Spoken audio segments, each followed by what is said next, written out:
பச்சை பயிரும் கொஞ்சமாக தேங்காய் வச்சு இந்த மாதிரி செஞ்சு பாருங்கள். ரொம்ப டேஸ்டியாக இருக்கும். இந்த மாதிரி நீங்கள் இது வரைக்கும் செஞ்சு சாப்பிட்ருக்கவும் மாட்டீங்க. கண்டிப்பாக இதை செஞ்சு சாப்பிட்டுட்டு கமெண்ட்டில் சொல்வீங்க இது ரொம்ப நல்லா இருந்துச்சு அப்படின்னு. அந்தளவுக்கு ரொம்ப டேஸ்டியாக இருக்கும். இதுக்காக நம்ம 1 கப் அளவு பச்சை பயிர் எடுத்துக்கலாம். முதல்ல தண்ணியில் கழுவிட்டு ஒரு டவலை நல்லா தொடச்சி எடுத்துக்கோங்க. அதுக்கப்புறமா இந்த மாதிரி கடாயில் போட்டு இது போல் வறுத்து எடுத்துக்கோங்க. முதல்ல ஒரு 2 நிமிஷத்துக்கு மீடியம் ஃப்ளேமில் வச்சு இதே போல் வறுத்து விட்டுக்கிட்டே இருங்க. கலர் நல்லா சேஞ்ச் ஆகிடும். இது நல்லா வறுபட்டு வர்றதுக்கு 3 நிமிஷம் ஆகுங்க. இதில் முக்கியமான ஒரு விஷயம் என்னென்னா, நினச்ச உடனேயே நம்ம இந்த மாதிரி பருப்பை எடுத்து செய்ய ஆரம்பிச்சிடலாம். பருப்பை ஊற போட்டு நம்ம நேரத்தை வீணடிக்கவும் தேவையில்லை. நினச்ச உடனேயே பருப்பை இந்த மாதிரி வறுத்தோன்னா டக்குன்னு வறுபட்டுரும். ஒரே ஒரு பருப்பு எடுத்து இந்த மாதிரி வாயில் போட்டு பாருங்கள், நல்லா கடமுடாக வறுந்துருக்கணும். இப்போ நம்ம ஒரு கடாய் எடுத்துக்கலாம். இதில் 2 ஸ்பூன் அளவு சமையல் எண்ணெய் சேர்த்துக்கிறேன். கூடவே 1/4 ஸ்பூன் அளவு கடுகு சேர்த்துக்கிறேன். 1/4 ஸ்பூன் அளவுக்கு ஜீரகம் சேர்த்துக்கிறேன். 1/4 ஸ்பூன் அளவுக்கு பெருஞ்சீரகம் சேர்த்துக்கிறேன். பெருஞ்சீரகம் கண்டிப்பாக சேர்த்துக்கோங்க, நல்ல வாசனை கொடுக்கும். இப்போ இது நல்லாவே பொட்டி வந்திருக்கு. இந்த மாதிரி நல்லா பொட்டி வந்ததுக்கப்புறமா ஒரு பெரிய வெங்காயம் சின்னதாக கட் பண்ணி வச்சுருந்தேன், அதை நம்ம அப்படியே சேர்த்துக்கலாம். இதுக்கு பதிலாக நீங்கள் சின்ன வெங்காயம் சேர்த்துக்கிட்டிங்க அப்படின்னா ஒரு 5லேருந்து 10 சேர்த்துக்கோங்க, நல்ல டேஸ்ட்டு கொடுக்கும். ஒரு அடுப்பில் பச்சை பயிர் நம்ம வறுக்க ஆரம்பிச்சிடும் போதே இன்னொரு அடுப்பில் இதே போல் தாளித்து வெங்காயத்தை வதக்க ஆரம்பிச்சிடுங்க. அப்போது சீக்கிரமாகவே வெங்காயமும் வதங்கிடும். அதே சமயத்தில் நமக்கு பருப்பும் நல்லா வறுபட்டு கிடச்சிடும். இப்போ வெங்காயம் நல்லா வதங்கி இருக்குது. இந்த டைமில் நம்ம 1/4 ஸ்பூன் அளவு இஞ்சி சேர்த்துக்கலாம். அதே போல் 1/4 ஸ்பூன் அளவுக்கு பூண்டு சேர்த்துக்கிறேன். இஞ்சி பூண்டு விழுதை நீங்கள் சேர்த்து அரைச்சி வச்சுருந்தீங்கன்னா அதில் ஒரு 1/2 ஸ்பூன் அளவு சேர்த்துக்கோங்க. வெங்காயம் நல்லா வதங்கினதுக்கப்புறமா சேர்த்துட்டு 1 நிமிஷத்துக்கு இதை மிக்ஸ் பண்ணி விட்டிங்கன்னா இதில் இருக்கக்கூடிய பச்சை வாடை எல்லாமே போயிடும். அடுத்ததான் நாம் இதில் தக்காளி பழங்கள் சேர்த்துக்கணும். நான் இன்றைக்கி 2 தக்காளி பழங்கள் மீடியம் சைஸில் இருக்கக்கூடியது எடுத்துக்கிறேன். அதை சின்னதாக கட் பண்ணி இது போல் சேர்த்துட்டு இதே போல் நம்ம வதக்கி விட்டுக்கலாங்க.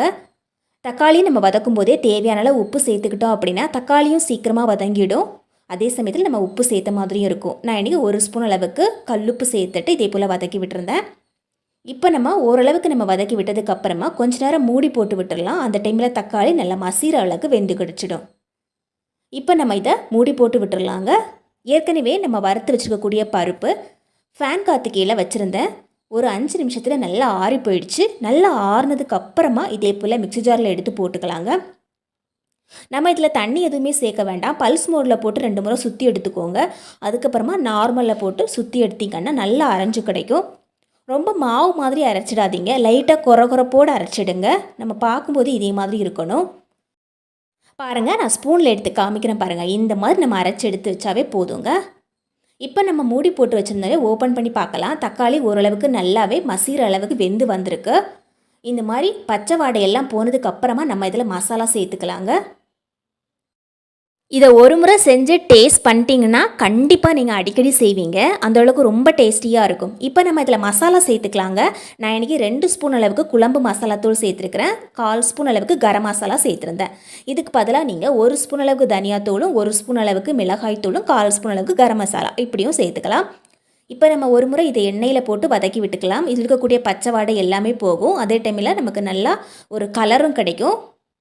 இப்போ இதே போல் ஒரு முறை வதக்கி விட்டுக்கோங்க. ஏற்கனவே நம்ம அரைச்சி பவுடர் பண்ணி வச்சுக்கக்கூடிய பச்சை பயிறு இருக்கு இல்லைங்களா, அதை அப்படியே நம்ம இதில் சேர்த்துக்கலாம். நம்ம இதில் பச்சை பயிரை தண்ணியில் போட்டு ஊற வைக்காமல் வறுத்து சேர்க்குறதால 2 விதமான நன்மை இருக்குது. ஒன்று என்னென்னா, நம்ம வறுக்கும்போது நல்லா செம்மையான வாசனை வரும். அப்படி ஒரு வாசனை இருக்குங்க. அதே சமயத்தில் நம்ம ஊற வைக்கிறதுக்கு டைம் இல்லையா, டக்குன்னு எடுத்து செஞ்சுட்டு போயிட்டே இருக்கலாம். ஒரு 5 நிமிஷம் தாங்க, 5 நிமிஷத்துலேயே இது ரெடி ஆகிடும். இப்போ எல்லாத்தையும் நல்லா மிக்ஸ் பண்ணி விட்டுக்கோங்க. தேவையான அளவு தண்ணி ஊற்றிட்டு மிக்ஸ் பண்ணி விட்டுக்கோங்க. உப்பு காரம் கரெக்டாக இருக்குன்னு செக் பண்ணி விட்டுக்கலாம். இப்போ நம்ம மூடி போட்டு விட்டுடலாம். பருப்பு ஓரளவுக்கு நல்லா வறுபட்டுருக்கு. இது 2 நிமிஷத்துலேயே நல்லா கொதி வந்து இதே போல் நல்லா வெந்து சாஃப்டாக வர ஆரம்பிக்கும். நம்ம பவுடராக போடும்போது தண்ணியாக தான் இருக்கும். இதே போல் நல்லா வெந்து வரும்போது நல்லா கொலன்னு சூப்பரான கிரேவி பதத்தில் இருக்குங்க.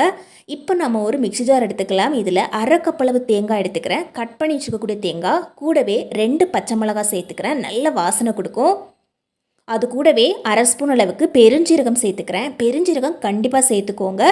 இதில் முக்கியமான ஃப்ளேவர் கொடுக்கக்கூடியதே அந்த பச்சை மிளகாவும் பெருஞ்சீரகமும்.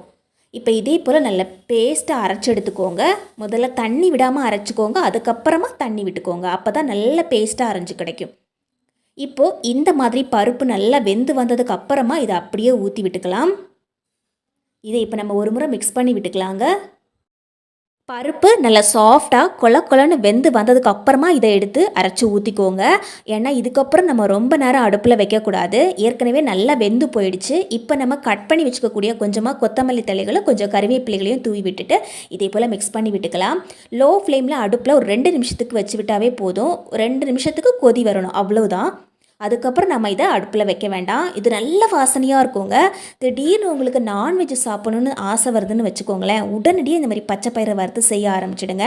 ஏன்னா இது பக்காவான ஒரு மட்டன் கிரேவி சாப்பிட்ற டேஸ்ட்லேயே இருக்கும். ரொம்ப டேஸ்டியாக இருக்கும். காலையில் நீங்கள் இந்த மாதிரி ஒரு குழம்பு வச்சு விட்டிங்கன்னா டிஃபனுக்கும் செட் ஆகும், சாதத்துக்கும் செட் ஆகும், சப்பாத்தி, இட்லி, தோசை, ஆப்பம், பரோட்டா இப்படி எல்லாத்துக்குமே செட் ஆகும். ரொம்ப டேஸ்டியாக இருக்கும், செம்ம வாசனையாக இருக்குங்க. நான் இன்றைக்கி இதை இட்லிக்கு தான் வச்சுருந்தேன். இட்லிக்கு ஒரு சூப்பரான காம்பினேஷனாக இருக்குங்க இது. உண்மையாகவே இந்த குழம்ப நீங்கள் ஒரு முறை டேஸ்ட் பண்ணிங்கன்னா அடிக்கடி செய்வீங்க. வீட்டில் காய் எதுவுமே இல்லை, ஆனால் சூப்பராக டேஸ்டியாக ஒரு குழம்பு செய்யணும் அப்படின்னு ஆசைப்பட்டீங்கன்னு வச்சுக்கோங்களேன். ரொம்ப ரொம்ப சிம்பிளாக இந்த மாதிரி எடுத்து செய்ய ஆரம்பிச்சிடுங்க. எல்லாருக்கும் ரொம்ப பிடிக்கும். இந்த குழம்ப உங்கள் வீட்டில் இருக்கக்கூடியவங்களுக்கு கொடுத்துட்டு நீங்கள் மறுநாள் வேறு ஏதாவது குழம்பு வச்சு கொடுங்க. அப்போ அவங்க கேட்பாங்க, நேற்றுக்கு ஒரு குழம்பு வச்சியே அந்த குழம்பு இருக்குதா அப்படின்னு கேட்பாங்க. அந்த அளவுக்கு செம்ம வாசனையும் செம்ம டேஸ்டியாகவும் இருக்கும். வீடியோ பிடிச்சா லைக் பண்ணி ஷேர் பண்ணுங்கள். கண்டிப்பாக ட்ரை பண்ணி பாருங்கள். தேங்காயும் வெங்காயம் மட்டும் இருக்குதாங்க. அப்போ கண்டிப்பாக இதை செஞ்சு பாருங்கள். அப்படி ஒரு ருசிங்க. செஞ்சு பார்த்துட்டு நீங்களே வெந்து போயிடுவீங்க. இவ்வளோ நாள் இது எங்கே போயிடுச்சு, இப்படி நமக்கு தெரியாமல் போயிடுச்சு அப்படின்னு. அந்த அளவுக்கு ரொம்ப ரொம்ப டேஸ்டியாக இருக்கும். இதுக்காக நம்ம 1 கப் அளவு தேங்காய் எடுத்து வச்சுக்கலாம்.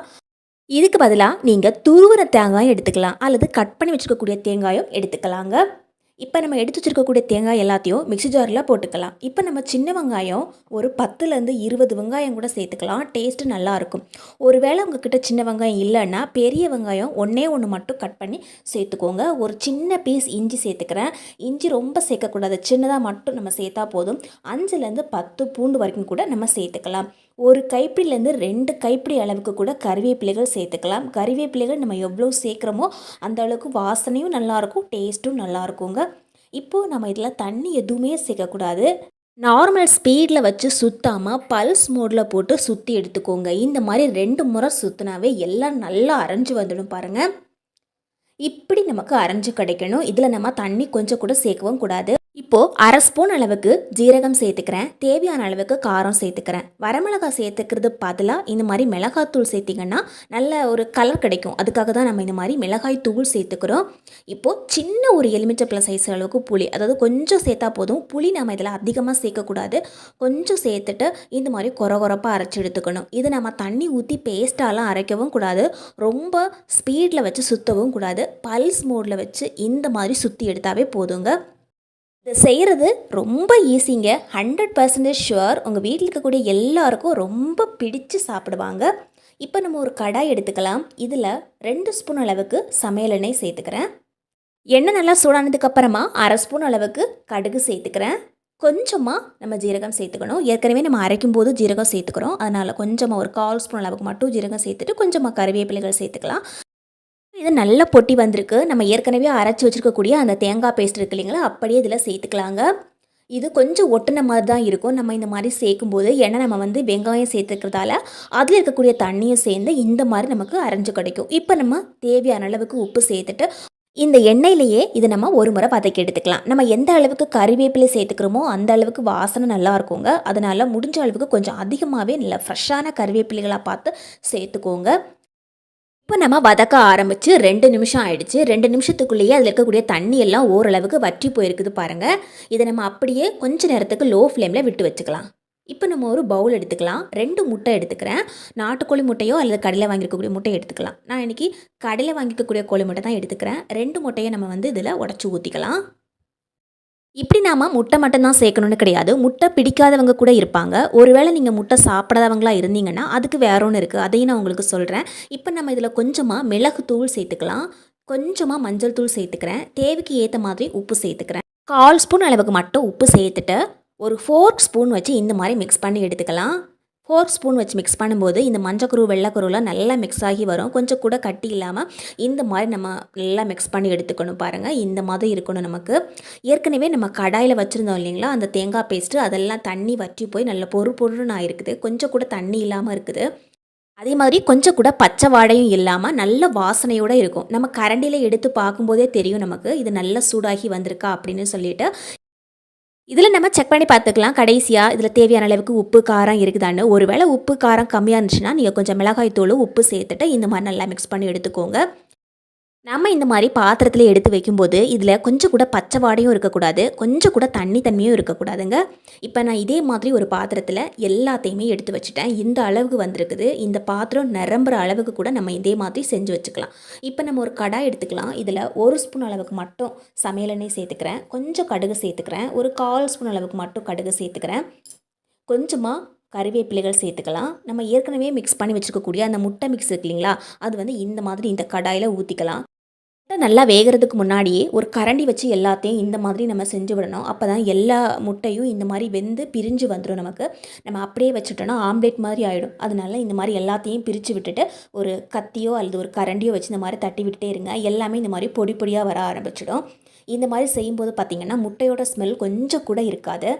இப்போது முட்டை நல்லா வெந்து வந்திருக்கு. நம்மளால் முடிஞ்ச அளவுக்கு நம்ம முட்டையை எல்லாத்தையும் இந்த மாதிரி தனித்தனியாக பிரித்து விட்டுருக்கோம். ஏற்கனவே நம்ம செஞ்சு வச்சுக்கக்கூடிய அந்த மசாலா இருக்குது இல்லைங்களா, இது நாம் 3 மாதத்துக்கு மேலே வச்சு ஸ்டோர் பண்ணி வச்சுக்கலாம். ஃப்ரிட்ஜில் வச்சோம் அப்படின்னா 3 மாதத்துக்கு மேலே வச்சுக்கலாம். அதுவே நீங்கள் வெளியில் வைக்கிறீங்க அப்படின்னா 1 மாதத்துக்கு மேலே கெட்டு போகாமல் இருக்குங்க. நாம் இதில் முட்டை போட்டு தான் செய்யணும்னு கிடையாது, முட்டை இல்லாமல் கூட செய்யலாம். அதாவது உங்ககிட்ட ஏதாவது ஒரு காய் இருந்தால் போதும். பீட்ரூட், கேரட், கத்திரிக்காய் இப்படி எந்த காய் இருந்தால் கூட நம்ம இந்த மாதிரி ஈஸியாக சட்டுன்னு செஞ்சிடலாம். எந்த காயும் இல்லைன்னா வெறுமனே சூடான சாதத்தில் நம்ம இப்போ செஞ்சுருக்கக்கூடிய அந்த தேங்காய் பொடி இருக்கு இல்லைங்களா, அது மட்டுமே வச்சு சாப்பிட்டா கூட ரொம்ப சுவையாக இருக்கும். அல்லது இதே மாதிரி ஏதாவது ஒரு காயை வதக்கிட்டு அதில் இந்த பவுடரை போட்டு மிக்ஸ் பண்ணிவிட்டு கொடுத்து பாருங்கள், எல்லாருமே விரும்பி சாப்பிடுவாங்க. சட்டுன்னு நம்ம 2 நிமிஷத்தில் லஞ்ச் கூட ரெடி பண்ணிடலாங்க. கடைசியாக டேஸ்ட் பண்ணும்போது உப்பு காரம் கொஞ்சம் கம்மியானதால் கொஞ்சம் மிளகாய் தூளும் கொஞ்சம் உப்பு சேர்த்து மிக்ஸ் பண்ணி விட்டுட்டேன். அவ்வளோதான். நம்ம லஞ்ச் ரெடி பண்ணுறதுக்கெல்லாம் மணிக்கணக்காக நின்று வெயிட் பண்ணவே தேவையில்லை. இந்த சின்ன விஷயத்தை மட்டும் தெரிஞ்சு வச்சுக்கிட்டோம் அப்படின்னா டக்குன்னு 1 நிமிஷத்தில் கூட நம்மளால் லஞ்ச் ரெடி பண்ண முடியுங்க. ரொம்ப டேஸ்டியாகவும் இருக்கும். அதே சமயத்தில் எல்லாருமே விரும்பி சாப்பிடுவாங்க. உங்கள் குழந்தைங்களுக்கு முட்டை பிடிக்கும்னா கண்டிப்பாக இதே மாதிரி ஒரு முறை செஞ்சு கொடுத்து பாருங்கள், ரொம்ப விரும்பி சாப்பிடுவாங்க. நீங்கள் வந்து தனியாக பேச்சுலராக இருக்கிறீங்க அல்லது எங்கேயாவது வெளியூர் போகிறீங்க அப்படின்னா கூட சட்டுன்னு இதே மாதிரி ரெடி பண்ணி எடுத்துகிட்டு போனீங்கன்னா இட்லி, தோசை, சப்பாத்தி, சாதம் அப்படின்னு எல்லாத்துக்குமே தொட்டுக்கிறதுக்கும் ரொம்ப ஈஸியாக இருக்கும். கண்டிப்பாக ட்ரை பண்ணி பாருங்கள், ரொம்ப ரொம்ப டேஸ்டியாகவும் இருக்கும். வீடியோ பிடிச்சா லைக் பண்ணி ஷேர் பண்ணுங்கள். உங்கள் ஃப்ரெண்ட்ஸ் அண்ட் ஃபேமிலிக்கு கண்டிப்பாக இதை ஷேர் பண்ணி உங்களுக்கு கொஞ்சம் செஞ்சு கொடுக்க சொல்லுங்கள்.